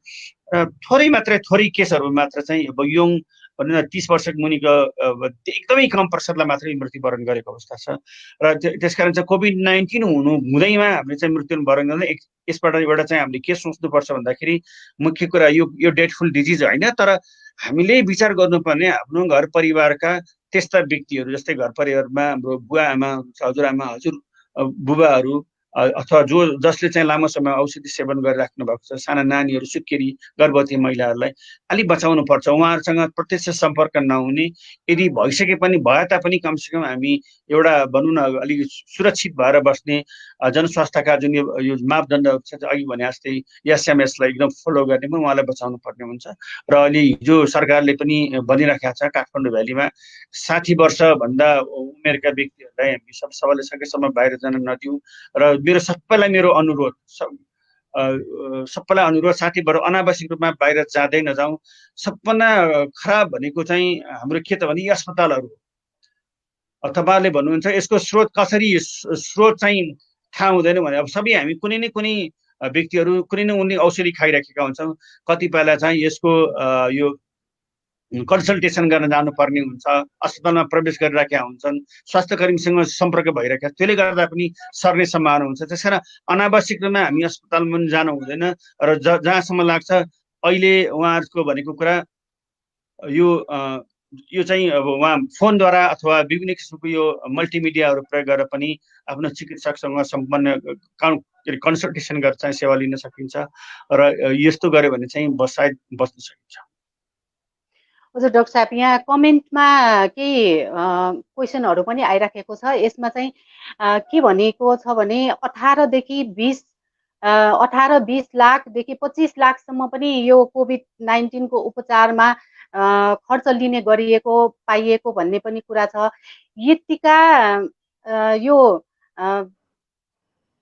25 लाख 20 लाख होइन, यतिका उपचार खर्च गर्ने क्षमता साधारण वर्ग वा विपन्न वर्गहरूमा नहुने हुँदा के त अब यो विपन्न वर्गहरूले यो उपचार गरेर बाँच्नै नपाउने हो कि भन्ने पनि यहाँ क्वेसनहरू उदेन नो स्यामी हजुर वेक्न चाहिँ आइआरडी गुरु अझै चाहिँ सेनिटाइजर सुरक्षित जो हजुर उदेन नो स्यामी हजुर सबभन्दा पहिले उहाँलाई धन्यवाद दिन चाहन्छु। र जति पनि यहाँ देखिराख्नु भएको छ यो मैले काम गर्ने भनेको चाहिँ ठिकको अस्पताल हो, यो गरिबको अस्पताल हो, सरकारी अस्पताल हो। यहाँ हामीसँग चाहिँ कुनै व्यक्तिले इभन तपाईँको रेमडेसिभिरदेखि प्लाज्मा थेरापीको लागि एन्टिबायोटिक कुनै पनि पैसा तिर्नु पर्दैन। थुप्रै व्यक्तिहरू 400-500 जना व्यक्तिहरूलाई हामीले उपचार गरिराखेका छौँ, उहाँले एक पैसा पनि तिर्नु भएको छैन। त्यसकारण चाहिँ यो सरकारी अस्पताल हो, कोरोना 19 को डेडिकेटेड अस्पताल सरकारले चाहिँ निर्धारण गरेको अस्पताल, यसमा कुनै शुल्क तिर्नु पर्दैन। र ती व्यक्तिहरू जुन अस्पतालमा ठुल्ठुलो अस्पतालमा जान्छन् होइन, अब ठुल्ठुलो अस्पताल नाम मात्र ठुलो भएर हुँदैन, उहाँहरूको कामबाट हुनुपर्ने हो होइन, काममा देखिँदैन। उहाँहरूलाई चाहिँ कोभिड-19 को नाममा चाहिँ एउटा आतंक सिर्जना गरेको छ। उहाँलाई हरेक दिन टेस्टहरू दोहोऱ्याइराखेका छ, चाहिँदो नचाहिँदो टेस्टहरू चाहिँ लेखिएको हुन्छ, चाहिँदो नचाहिँदो चार्ज लगाइराखेका हुन्छ। त्यसले एकदमै गरिबहरूलाई चाहिँ त्यो अब त्यसलाई चाहिँ त्यति राम्रो हुँदैन। त्यसकारण चाहिँ ती व्यक्तिहरू जसलाई चाहिँ खर्च गर्न मन लाग्ने समूहहरू पनि हुन्छन्, त्यस्ता जसलाई चाहिँ ठुलो अस्पतालमा चाहिँ उपचार गरे गर्व गर्ने व्यक्तिहरू पनि हुन्छन्, त्यस्ता व्यक्तिहरूको लागि ती अस्पताल ठिक छन्। नत्र चाहिँ हामी सर्वसाधारणको लागि यी सरकारी अस्पताल नै काफी छ। उहाँहरूले चाहिँ व्यवस्थापन गर्नु हुन्छ। तर त्यति कुनै पनि टेकको कुरा गर्नुहुन्छ भने औषधिदेखि लिएर विभिन्न किसिमको इन्भेस्टिगेसन, सिटी स्क्यानदेखि लिएर कुनै पनि एक पैसा पनि तिर्नु पर्दैन। त्यसकारण चाहिँ शुल्क हुन्छ।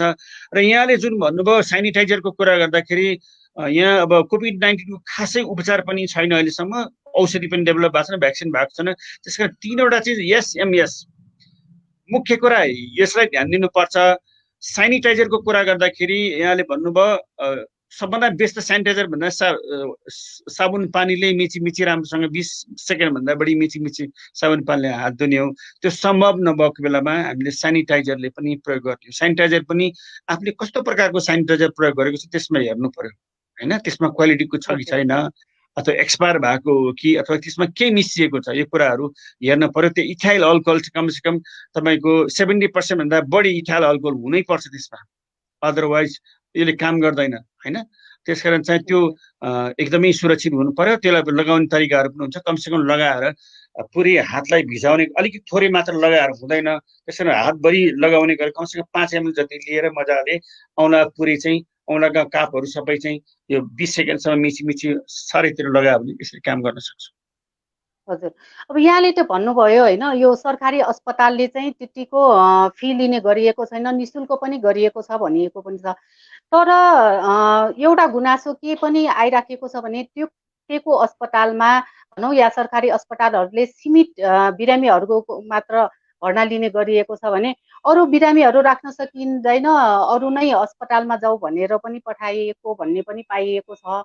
अब त्यहाँ गइसकेपछि होइन, कोरोना नभए पनि भएको भनेर चाहिँ फीहरू लिने गरिएको पनि पाइएको भन्ने पनि कुरा अघि उदेन हुसामीको क्वेसनमा पनि यो कुरा पनि उल्लेख छ माथितिर होइन।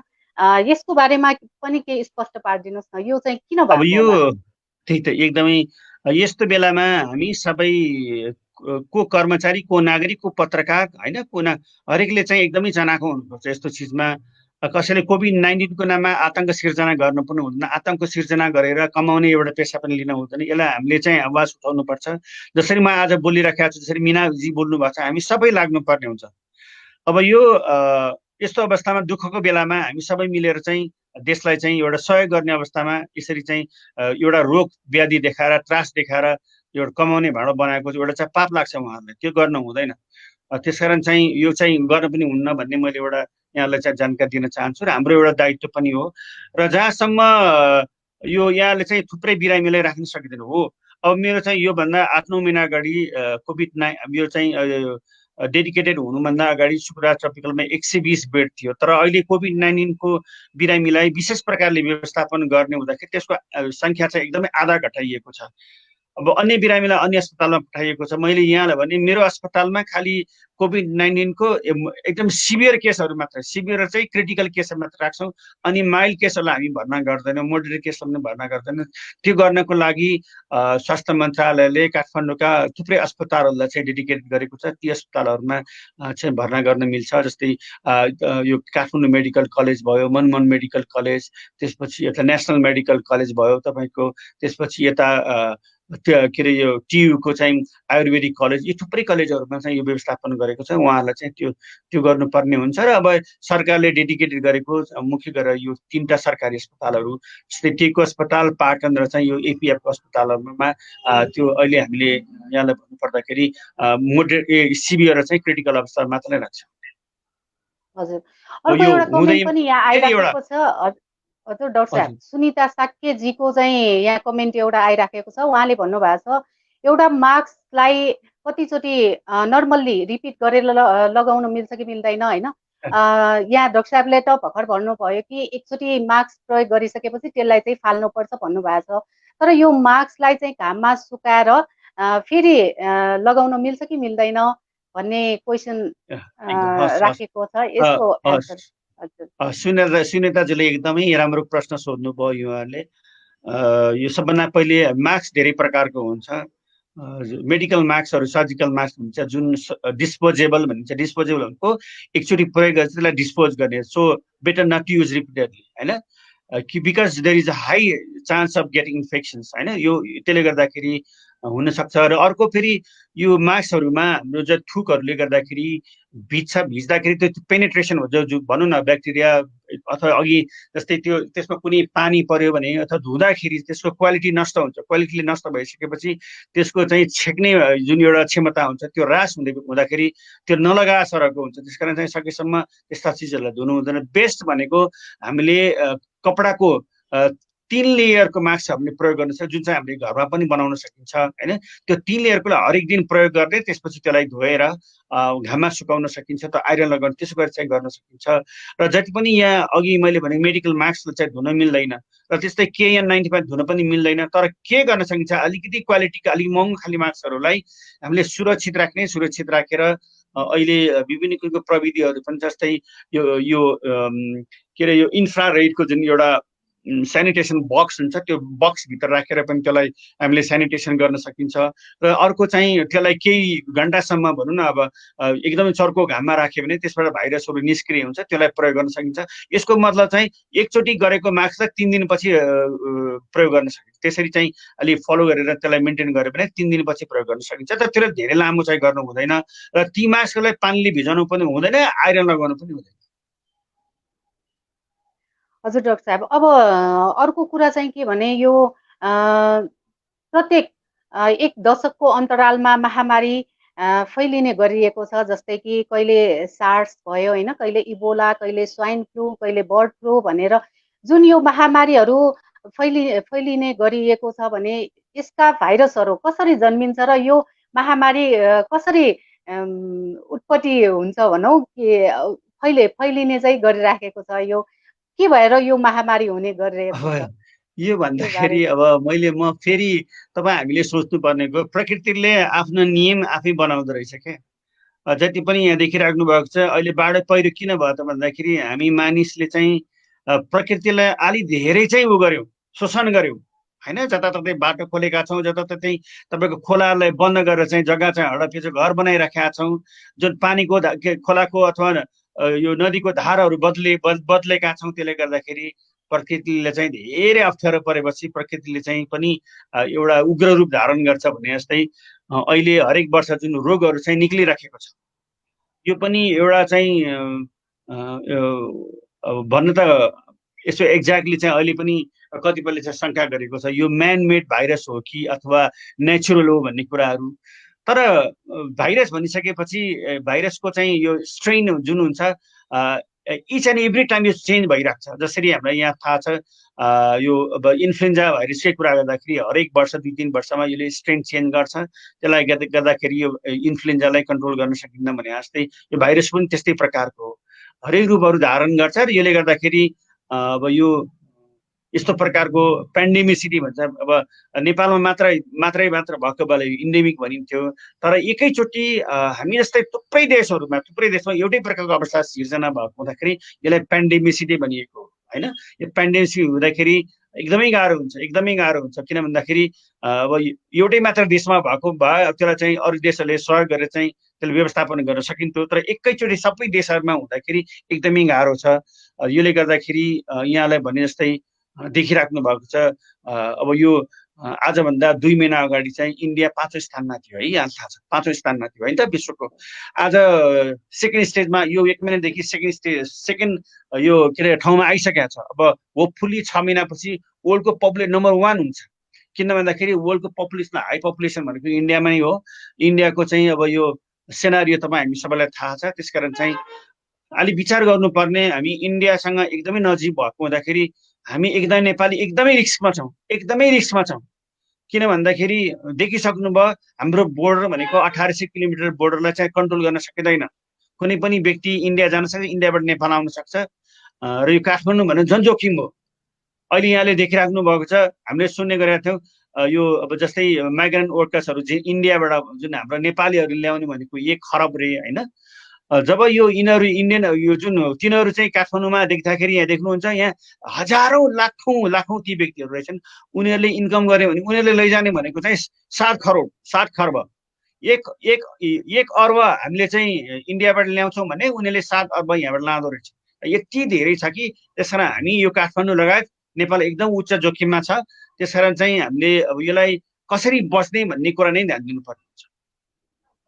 हजुर डाक्टर साहब अब यो अघि सुरुमा पनि मैले भनिसकेको एउटा कुरा के भने अहिले चाँडै नै हाम्रो महान चाड होइन यो दसैँ र तिहार आउन लागिराखेको छ यो अवस्थामा फेरि यो दसैँ तिहार कुनै पनि चाडबाड हाम्रो नेपालीहरूको लागि एकदमै महत्त्वका साथ मनाइने चाडपर्वहरू हुन् हामी संस्कृतिका निकै धनी देश पनि मानिन्छ यसकारण पनि हामी यो रोगको पर्वाह नगरी पनि त्यो चाडहरू मनाउनेमा तल्लीन हुन्छौँ अब यतिका सङ्क्रमितहरूको सङ्ख्या बढिरहेको अवस्थामा अब आइरहेको दसैँ र तिहार कसरी मनाउँदाखेरि चाहिँ हामी सुरक्षित हुन्छौँ यो रोगबाट बच्न सक्छौँ जस्तो लाग्छ हजुरको सल्लाह सुझाव के अब यो त्यही त अब यो विभिन्न किसिमको चाहिँ अवसरले हामीलाई हाम्रो व्यवहार परिवर्तन पनि गर्नुपर्ने हुन्छ हाम्रो व्यवहार परिवर्तन गरेर त्यसरी लाइफस्टाइललाई त्यसरी चाहिँ यसलाई जीवन्त बनाउनु पर्ने हुन्छ जहाँ जस्तै मैले अघि कुरा गरेँ कोभिड-19 भनेको 2-3 महिना अथवा 1 वर्षमा सिद्धिने भइरहन्छ त्यसकारण योसँग जिउनको लागि हामीले आफ्नो जीवनशैलीलाई परिवर्तन गर्नुपर्छ भने जस्तै यो वर्ष दसैँ भनेको दसैँलाई पनि मनाउनको लागि नमनाउनु भनेको तर मनाउनको लागि पनि विशेष किसिमको यो व्यवस्थापन गरेर मात्रै गर्नुपर्छ भिडभाड नगर्ने यहाँले भने जस्तै अब जब यो चाहिँ दसैँ सुरु हुन्छ तिहार सुरु हुन्छ हामी सधैँ यो मन्दिर जाने गरेका छौँ मन्दिरमा भिड गरेर जाने गरेका छौँ अनि त्यसपछि भित्रै छिर्न सबैले गर्छ मन्दिरमा एकदमै भिलायम बसेर चाहिँ पूजा गर्ने अनि त्यसपछि ढोग्ने यी सबै चिजहरू घन्टी बजाउने अनि यी सबै कुरा गरिराखेका त्यसले गर्दाखेरि हामी उच्च जोखिममा 100% हुन्छौँ त्यसकारण चाहिँ त्यो अब यो कोभिड-19 जुन सङ्क्रमणबाट बच्नको लागि हामीले व्यवहार परिवर्तन गर्नु पर्यो भिडभाडमा नजाने जान पर्यो एकदम डिस्टेन्स मेन्टेन गरेर जाने मास्क लगाउने ग्लोभ्स लगाउने ह्यान्ड सेनिटेसनलाई एकदमै ध्यान दिने र यहाँ अब यो अब पूजाआजा गर्दा पनि एकदम डिस्टेन्सबाट गर्ने भनेको मतलब के त भन्दाखेरि पूजा गर्नको लागि भगवानको मन्दिरमा पूजा गर्न मन्दिरमै पुग्नुपर्छ भन्ने छैन टाढैबाट अलिक टाढैबाट चाहिँ भगवानलाई सम्झेर चाहिँ पनि पूजा गर्न सकिन्छ किन भगवानले सबैको चित्त चाहिँ बुझ्नुहुन्छ हैन नजिक आउने मान्छेले धेरै माया गर्ने अलिक पर बस्नेलाई चाहिँ हेला गर्ने भन्ने हुँदैन भगवानले बुझ्नुहुन्छ त्यसकारण चाहिँ त्यसै अनुसार हामीले चाहिँ बस्नुपर्ने हुन्छ व्यवहार पनि गर्नुपर्ने हुन्छ भिडभाडमा नजाने अब टिका लगाउनेको कुरा हो टिका लगाउनु पनि सबैका एकदम भिडभाडमा जानु हुँदैन अब सेड्युल मिलाएर टाइम व्यवस्थापन गरेर बिहान बेलुका कसरी हुन्छ भिडभाड नगइकन चाहिँ गर्नुपर्ने हुन्छ र जहाँसम्म हुन्छ यो मुख्य कुरा चाहिँ अहिले पनि याद गर्नु भनेको यस भने यो कहिले पनि बिर्सनु हुँदैन अब सोसियल डिस्टेन्स मेन्टेन गर्ने कुरा मास्कको कुरा चाहिँ अनि ह्यान्ड सेनिटाइजरको कुरालाई कहिले पनि बिर्सनु हुँदैन र अर्को मिनाजीलाई मैले भन्नुपर्ने कुराहरू किन भन्दाखेरि यो रेडियो अब अरूले पनि सुन्नु भएको छ होइन विश्वमा अथवा अन्य ठाउँमा सुनिराख्नु भएको छ यो काठमाडौँ अहिले चाहिँ आउने क्रमहरू हरेक दिन इच एन्ड एभ्री डे 30% मानिसहरूको जो आवाजात कम भइसकेको छ इच एन्ड एभ्री डे किनभने दसैँ सुरु भइसकेको छ काठमाडौँ बाहिरिने क्रमहरू भइरहेको छ जति पनि यहाँलाई थाहा होला कतिपय जिल्लाहरू चाहिँ यो कुनै पनि जिरो कोभिड-19 भएका जिल्लाहरूमा फेरि रिइमर्जिङ भइरहेको अवस्था छ एकदमै कम भएको ठाउँमा बढी मात्रा देखिराखेको छ अब दसैँ तिहारमा चाहिँ यो इन्फेक्सन अब सबै ठाउँबाट बाहिरबाट अब काठमाडौँमा आयो अब काठमाडौँमा यो सेन्ट्रिफ्युजल भएको फेरि बाहिर गएर चाहिँ अब बाहिर जानेवाला अवस्था छ त्यसकारण चाहिँ सरकारले पनि के भनेको छ भन्दाखेरि यो हिजो सायद यहाँले सुन्नु पनि भयो हाम्रो यो मन्त्रालयको चाहिँ प्रवक्ताज्यूले अनावश्यक रूपमा काठमाडौँमा नआउनुहोस् भनेको छ त्यसकारण चाहिँ हामीले काठमाडौँ मात्र होइन अनावश्यक जुनसुकै ठाउँमा पनि अनावश्यक रूपमा जानु हुँदैन आवश्यक पर्यो भने एकदमै सेफ भएर यहाँ अघि भने जस्तो एसएमएस अपनाएर मात्र जानुपर्ने हुन्छ अर्को कुरा अनि डाक्टर साहब यो अर्को हजुर भन्नुपर्ने भन्नु। अब यो जे हाम्रो नेवार संस्कृति अनुसार दसैँ तिहारमा हामी अलिकति साथीभाइसँग बढी रमाइलो गर्छौँ, खान्छौँ होइन। यसमा पनि अलिकति यो चाहिँ हाम्रो चाहिँ यो क्लोज कन्ट्याक्ट कम गर्नको लागि अब यसलाई पनि अलिक कम गर्नुपर्ने हुन्छ। भोज भतेरमा अनावश्यक नगर्ने, सकिन्छ भने घर परिवारकै मान्छेहरू चाहिँ बसेर गर्ने होइन। यसलाई पनि यसरी चाहिँ मनाउँदाखेरि चाहिँ सङ्क्रमण दरलाई अलिक केही कम गर्न सकिन्छ। हजुर, अनि यो डाक्टर साहब महामारीहरू त धेरै पहिलादेखि नै विभिन्न महामारीहरू यहाँ सरुवा रोगहरू फैलिएको कुराहरू त सबैले थाहा नै छ। तर पनि त्यस अवस्थामा विश्व नै बन्द गर्नुपर्ने होइन, विश्व नै ठप्प हुन पर्ने गरी चाहिँ भएन। तर यो जुन कोभिड-19ले चाहिँ विश्वलाई नै हल्लाइदियो होइन, विश्व नै एकदम ठप्प गरिदियो।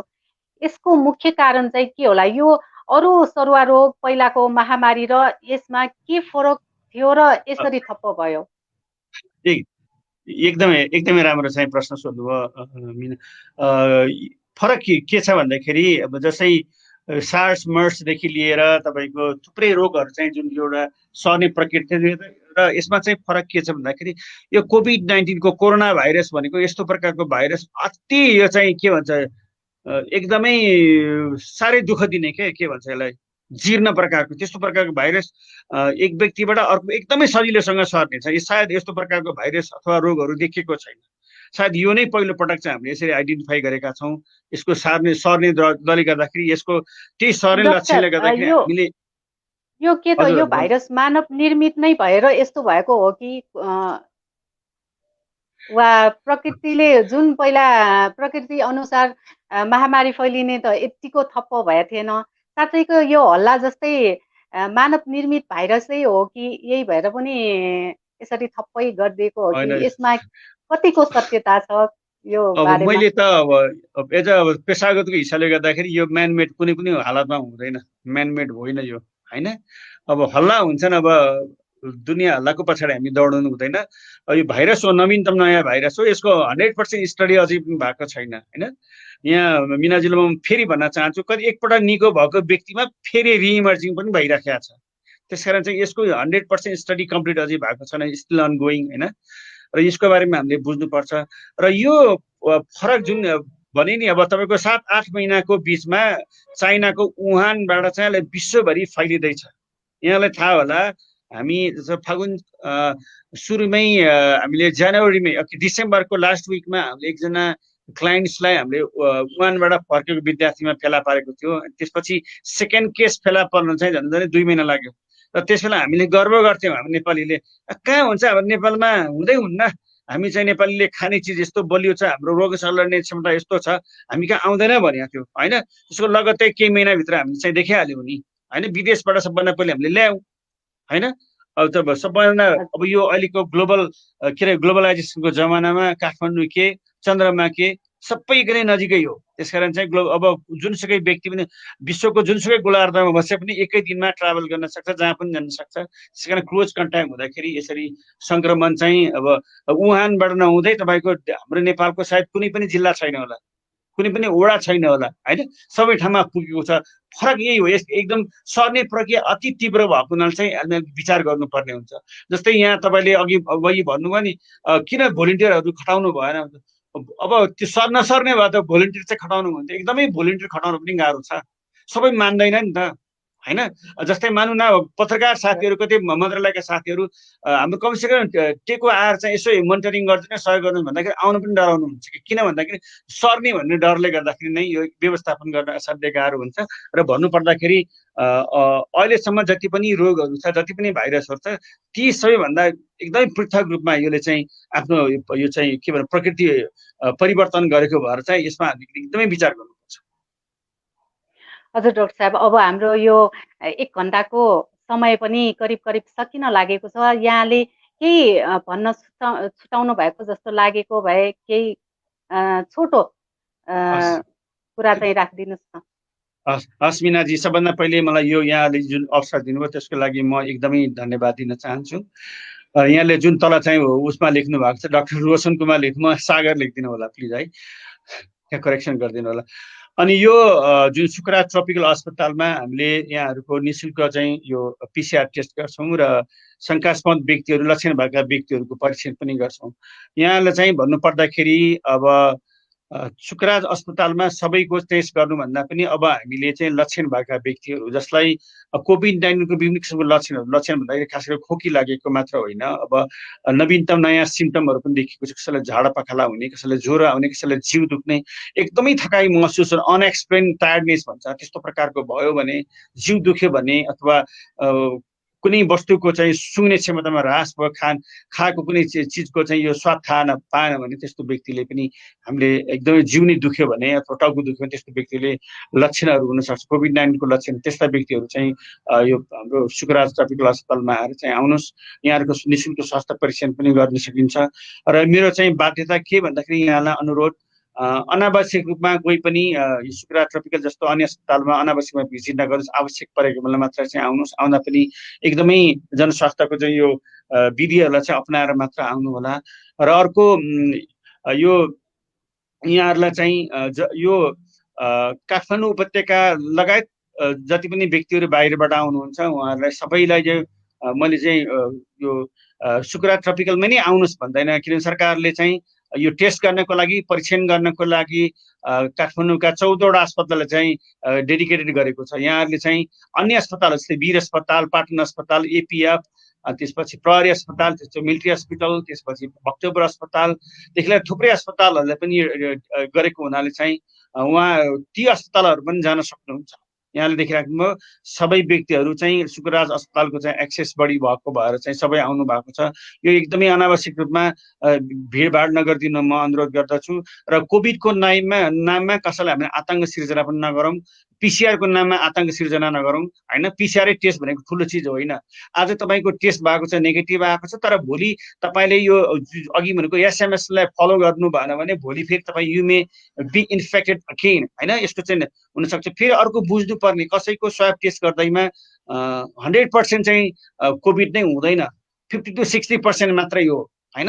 यसमा पनि कसरी लिएको छ यसमा भर पर्ने चिज हो होइन। अब यो थुप्रै प्रकारको मेसिन दिएको छ, यहाँले देख्नु होला कतिपय ल्याबमा 3-4 ठाउँमा कतैमा पोजिटिभ कतैमा नेगेटिभ भनिराखेको छ। यो कारण पनि त्यो 100% होइन। अब कुनै व्यक्ति सङ्क्रमण भयो भन्नेमा लक्षण छ भने होइन, त्यसलाई चाहिँ हामीले कोभिड-19 नै भन्नुपर्ने हुन्छ सायद। अब किनभने मैले भने 50-60% मात्र यसको यो सेन्सिटिभिटी हुँदाखेरि अब नेगेटिभ भयो भन्दैमा त्यसले चाहिँ फेरि चाहिँ जथाभावी गर्न हुँदैन। तर मैले भनेको चाहिँ म मात्रै नेगेटिभ छु, अरू सब दुनियाँ सबै पोजिटिभ छ भनेर चाहिँ हामीले व्यवहार गर्नु पर्यो। र कोभिड-19 का व्यक्तिहरूलाई र स्वास्थ्य कर्मीहरूलाई अलिकति अहिले पनि डिस्क्रिमिनेसन गरेको अवस्था छ होइन। जस्तै हाम्रो टेकु अस्पतालमा काम गर्ने डाक्टर साहबहरूलाई, नर्सिङ स्टाफहरूलाई घरबाट निक्ल, त्यो टोलबाट नहिँड, तिमीहरू त्यहाँ आयो भने चाहिँ यो टोलमा सर्छ भन्ने एउटा चाहिँ भावना जनमानसमा अझै पनि छ। त्यस्तो गर्न हुँदैन। यस्तो बेलामा बरु स्वास्थ्य कर्मीहरूलाई चाहिँ हौसला बढाउनुपर्छ, माया गर्नुपर्छ। कोभिड-19 का व्यक्तिहरूलाई एकदमै माया दिनुपर्छ, हौसला बढाउनुपर्छ। किन भन्दाखेरि सबैभन्दा ठुलो औषध भनेको हौसला हो, माया हो। यस्तो बेलामा कोभिड-19 भएको व्यक्तिहरूलाई हामीले चाहिँ माया गरिएन भने चाहिँ विभिन्न किसिमको मनोसामाजिक समस्याहरू देखिराख्नु भएको छ यहाँले होइन। कुनै व्यक्ति चाहिँ अब पोजिटिभ भयो अनि त्यसपछि थुप्रै दिन आइसोलेसन भयो, निको भयो, त्यसपछि नेगेटिभ कन्भर्सन भयो, घर गयो, घरमा जाँदाखेरि घरको परिवारले उसलाई एक्सेप्ट गरेन, उसलाई स्टिग्माटाइज डिस्क्रिमिनेसन गर्यो, घरमा चाहिँ पनि सोसियल डिस्क्रिमिनेसनले गर्दाखेरि उसले आत्महत्या अपनाउनु पर्यो। त्यस्ता थुप्रै घटनाहरू चाहिँ अहिले देखिराखेको छ। मनोसामाजिक अहिले यहाँले कुरा अघि उठाउनु भएको थियो, मनोसामाजिक परामर्श एकदमै आवश्यकता छ। मनोसामाजिक परामर्श सबैलाई दिनुपर्ने हुन्छ, यो स्वास्थ्य कर्मीहरूलाई दिनुपर्ने हुन्छ, नागरिक समाजका हरेक पक्षलाई दिनुपर्ने हुन्छ। खास गरेर सङ्क्रमण भएका व्यक्तिहरू भनौँ न, अब कतिपय व्यक्तिहरू चाहिँ हामी कहाँ नै आइराखेका हुन्छ जसको चाहिँ अब तपाईँको लक्षण भइरहेको छ, लक्षण भएको मान्छेलाई सास फेर्न गाह्रो त हुँदैन होइन। उहाँको चाहिँ अब यो एसपिओटी हेर्दाखेरि चाहिँ नर्मलै हुन्छ, तर उहाँले एकदमै छिटो छिटो सास फेरेको हुन्छ। किन त भन्दाखेरि उहाँ आत्तिएर एन्जाइटीको कारणले गर्दाखेरि एकदम लामो सास फेर्ने त्यस्तो प्रकारको हुन्छ। त्यस्तो अवस्थामा उहाँले चाहिँ मनोसामाजिक परामर्श दियो, सम्झायो भने चाहिँ एकदम कुल डाउन भयो भने एकदम सजिलो हुँदो रहेछ। त्यसरी चाहिँ एउटा हौसला, बिरामीलाई हौसला बढाउनु पनि एक प्रकारको राम्रो चाहिँ पक्ष जस्तो लाग्छ।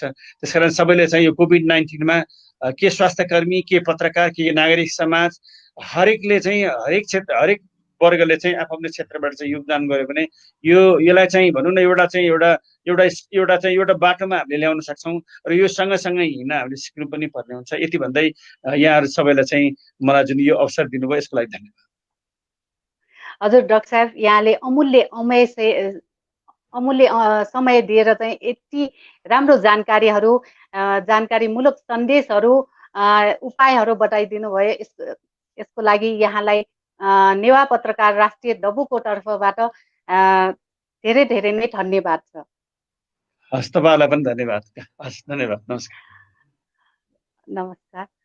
हजुर, ठौया पाख शुक्रराज ट्रपिकल तथा सरुवा रोग अस्पताल टेकुया निर्देशक हने बहम डाक्टर सागर कुमार राज भण्डारी जू लिसे नक्तिनी खला बलायना वे कया त दुनुगुलनी से हे नेवा पत्रकार राष्ट्रिय दबुया पाखे लिसे जीगु व्यक्तिगत तर्फ न वे कया त इको सुबा देशना तना वे कया थज्यागो व्यस्तताया इलेन झित चाहिँ ठो मुवंगो ई बिया ठुलिमछि खया जानकारी बिया दिल नेवा पत्रकार राष्ट्रिय दबु छिगो डाक्टर साहब छिगो चाहिँ गुहालिया नीति सदा आभारी जुया छनी आठुकु ज्याजो या इला कोया चाटंगु गुजुल नेवा पत्रकार राष्ट्रिय दबुया नेपया कोभिड-19 सचेतना ज्याजो या फेसबुक लाइभ सोयाचना दिपी छिकपिन्तन आपाला आपास सुबा बियाचना छिकपिनीगु साथ अले छिकपिनीगु नीति छिकपिनीगु हे हपा टिब अले भलसाए ठुगु ज्याजो जिमसन याका चुना गुजुल उकि ठुगु ज्याजो बारे छुन सल्लाह सुझाव दसन जिमत